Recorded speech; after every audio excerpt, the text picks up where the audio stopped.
camouflage, it is clear that the DP is hiding behind Prime Minister Raila Odinga and the BBI to fight the president and those public officers the president has entrusted with the power of helping him run the government. We want to remind Kenyans that Ruto is a non-divisive and negative person with a very dark past. He is the only deputy president in the history of our republic who has been convicted of stealing poor person's land. Ruto thrives in confusion, division, and chaos. He single-handedly opposed the 2010 constitution for reasons that were based on lies and divisiveness. And that is the hallmark of his character. While he failed, he turned out to be the biggest beneficiary of the same constitution. Borrowing from his 2010 experience, the man is at it again. He is opposing the BBI because he knows that he will be exposed. One of the biggest lies he has peddled over the weekend was the BBI is a waste of public funds. Ruto has detailed his Tanga team to throw around a figure to disparage the process for reasons that can only be described as selfish. It was claimed that the process has costed Kenya shillings 10 billion. We want to challenge the team to explain the source of this figure and how they arrived at it. While we are against the idea of banding around unverified figures, it is also our contention that BBI is about national unity and cohesion, an important project in a country like ours scarred by divisiveness. BBI meetings should be seen in the wider context of a presidential directive that Kenyans read and understand the BBI report, engage on it in order to come up with a lasting solution to the matters identified as bedefiling our nationhood. No one chased William Ruto or even his allies from the open public meetings in Kisii. DP Ruto is engaged in open hypocrisy. The fact that Ruto wrongly believes Kenyans owe him the presidency in 2022, which obsession makes him see political competition in any public discourse, not driven by himself. The obsession with the presidency in its current imperial form inclines Ruto to oppose any process or proposal to diminish the presidency and broaden the power structure to be more inclusive. How does it hurt to facilitate Kenyans to meet and discuss how to stop corruption, to which we lose the bulk of our nation's wealth each year? It certainly can't be a waste of resources to enable Kenyans to introspect and address with finality how to end violence, which claims lives, limbs, properties, and displaces citizens. Each election cycle, just as other 9 issues BBI Fora seeks to have Kenyans resolve. Ruto should have the courage to face the president, instead of hiding behind ODM. His attitude toward the president as deputy president makes him believe Kenyans should consider amending to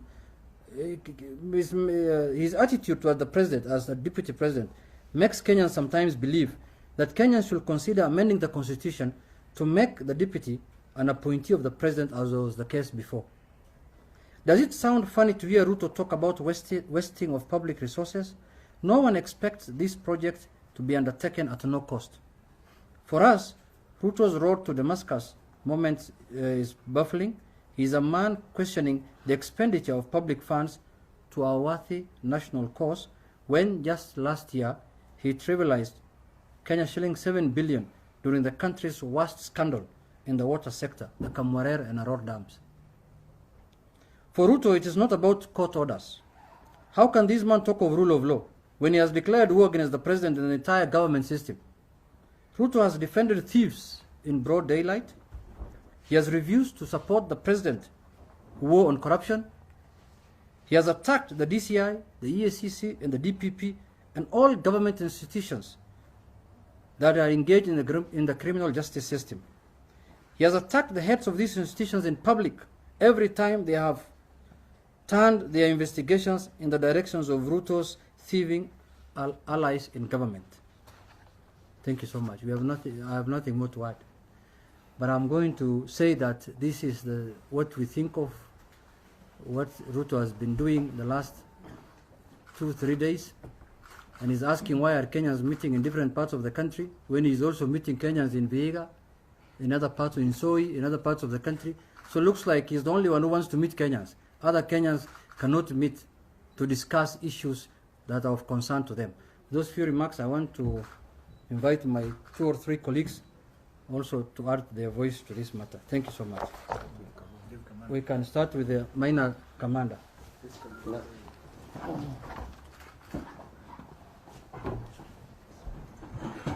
These are the statements.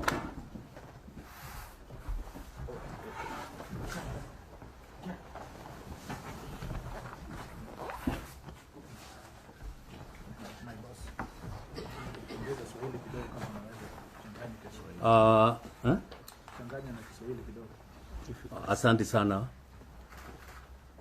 Mimi kwa maoni yangu kwanza ninataka kusema ya kwamba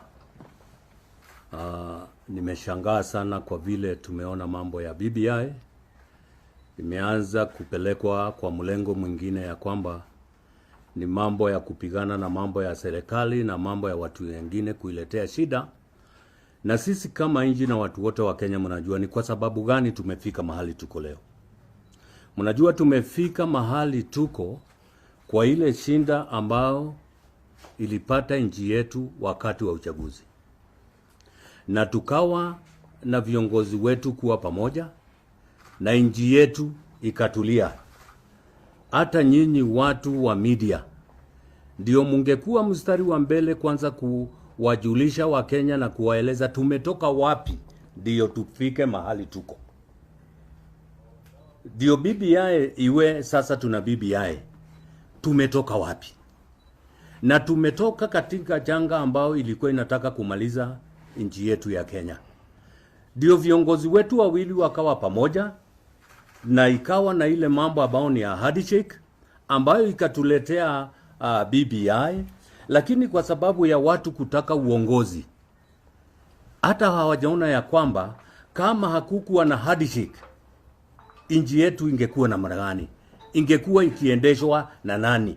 Hata wale wanataka ukubwa wakati huu, kama hatukuwa na nchi inaitwa Kenya, kama Kenya yetu ingeisha wakati hiyo, sasa wewe hata ungekuwa unataka kuongoza watu gani?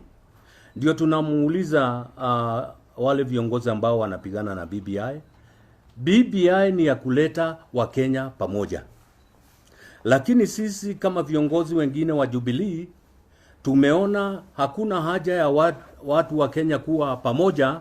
Ni vizuri tuwe vikundi viwili, ile tulikuwa nayo 2013 na 2017 ya jamii mbili, ndio tuwe tunaendesha Kenya.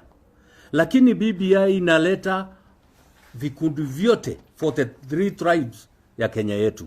Sio vikundi ile mbili ile ilikuwa ya Wakikuyu na Kalenjin.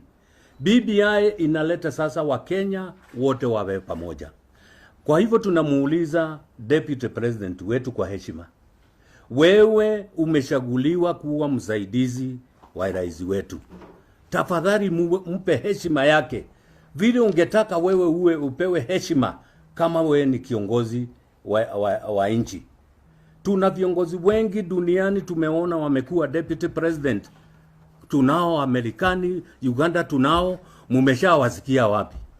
Huyu wetu hata amejifanya sasa hata kama president hakuna. Huyu ni kama sasa ndio president, ni kama deputy. Sisi kama watu wa Central kwanza ndio tuna shida ile kubwa sana. Kwa sababu kule Central rais wetu anatukanwa kila siku. Deputy president mwenyewe anachukua wale watu ni wazanii wa kuimba nyimbo. Ukiweza kuimba wimbo ya kutukana president, wewe ni wa milioni 5. Kuimba tu wimbo moja kule Central utukane president, wewe ni wa milioni 5. Tunajiuliza, tafadhali unataka hata wewe kuwa kiongozi wa nchi hii, heshimu yule alio sasa. Mambo ya kusema mambo ya BBI na Raila, hakuna Raila anatusiwa na RUTO. Ukimulenga mambo yake yote yale yanaongea ni kujificha kutukana Raila, lakini yeye anamrenga rais wetu. Sisi tunamuuliza bado yeye ni kiongozi wetu wa Jubilee, Deputy President, tafadhali wewe utasimama wakati wako ukifika, lakini muheshimu yule ambayo alipewa kiti. Wewe sio wewe, tunajua mlichaguliwa pamoja na ukapewa serikali kama nusu. Hiyo mambo ambao ulipewa serikali nusu ndio inakufanya sasa uone kabisa hata kama wewe ulichaguliwa president. Wewe hukuchaguliwa president. Wewe ngoja wakati wako uchaguliwe president. Ukishaguliwa president, kama Mungu atakubali, lakini kwa maoni ya Maina Kamanda ni ya kwamba Mungu akujalie usije ukawa president wa nchi yetu. Asante. Mohammed. Yes. Imetosha. Endelea Mohammed. Okay. Songesha bagi. Thank you. Thank you, members of the Fourth Estate. I also want to associate myself fully with the sentiments that have been echoed here by my colleagues, and added that some of us are really surprised that the Kisii meeting has really caused havoc in this country. The Deputy President has been to Kisii more than 30 times. That is after the last general elections. I want him to declare the choppers, the costs that he has been spending to Kisii for the last for more than 30 times. Where does he get that money from? Is that not taxpayers' money? If people met in Kisii once, that becomes a problem. He has been there so many times. Yeye analipa hiyo pesa kutoka wapi? Let him tell us where he gets that money from. And as my leaders, as Junnet has said, actually we should make a deputy or a vice president an appointee of the president. Because now we have a deputy president who is behaving like a hooligan in this country.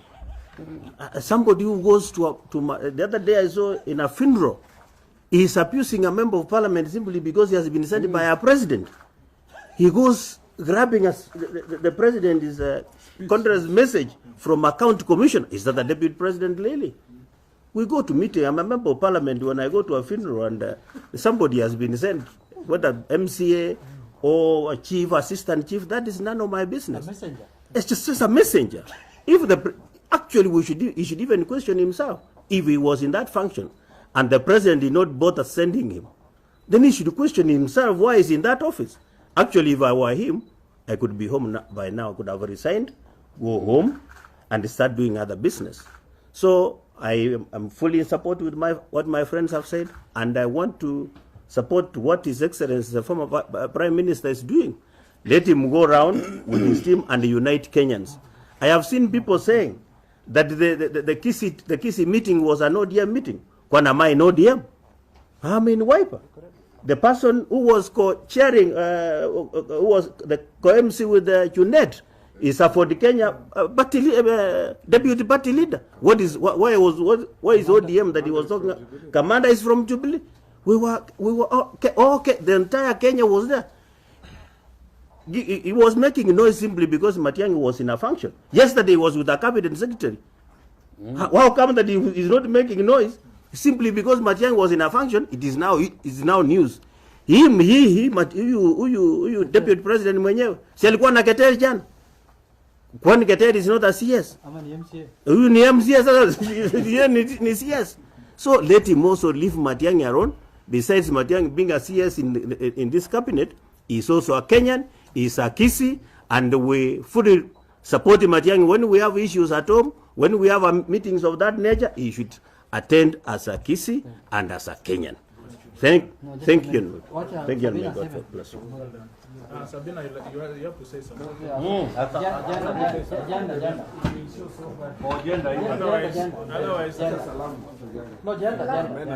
this news will not go anywhere.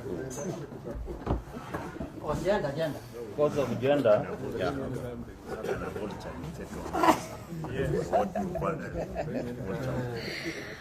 Well, my colleagues have spoken and mine is going to be very brief.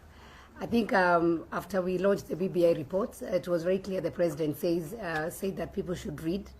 I have traversed my county. I have not seen the copies, and a majority of the people, even on the grassroots, don't have the copies of BBI. So it is encouraging to see leaders who are offering themselves to go to the grassroots and discuss the matters on BBI. This is a document that was given by Kenyans, and these are their views. And as we look forward for the next direction, whether there are some issues that have to be implemented through parliament or through referendum, others through the ministry, others are in the constitution, it is important that people are allowed to have a say. Mine, I would even like to ask the task force to actually print copies, go to the ground. I'm looking forward to even go sit with my women at the village to go and discuss. I'm looking forward to see meetings in other regions, from the coast to the Rift Valley to central Kenya, and especially even to the grassroots, where we can even have at the ward level having this kind of conversation. So anyone who would purport that those meetings are not good meetings is somebody who doesn't know what they are saying. Kenyans need to have access to information. It is their right.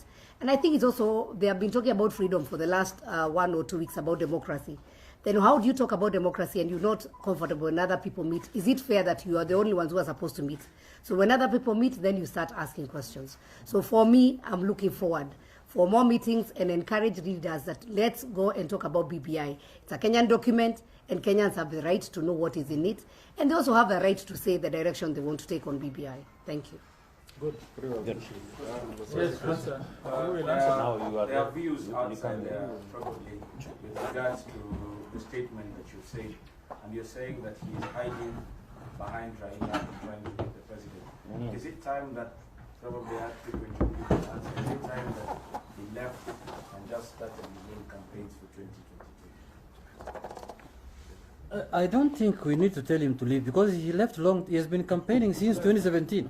He left long time ago. Just lacks the courage. He just lacks the courage to tell Kenyans that I have left. But he has been campaigning since 2017 for his presidential election for 2022. So I don't think he needs any advice from people like us to tell him to leave.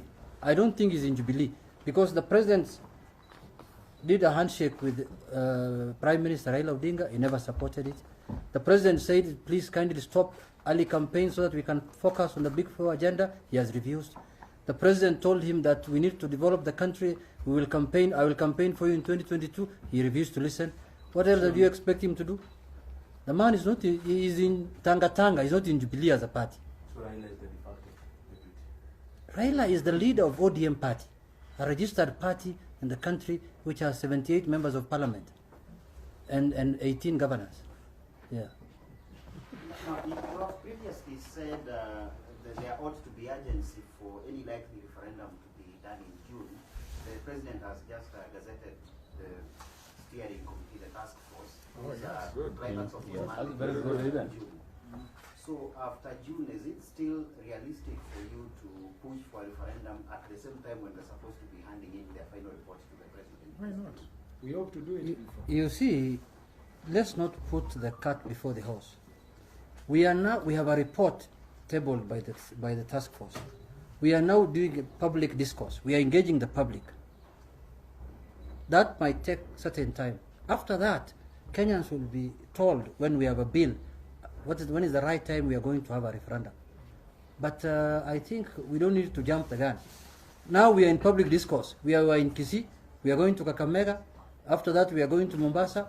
We are going to Meru. We are going to Embu, Garissa. We are going to different parts of the country, Nakuru, Eldoret. After that is when we can discuss when the referendum is. Let's engage the people first. Let us have discussion on the report that was tabled by the BBI. I want to say something on that.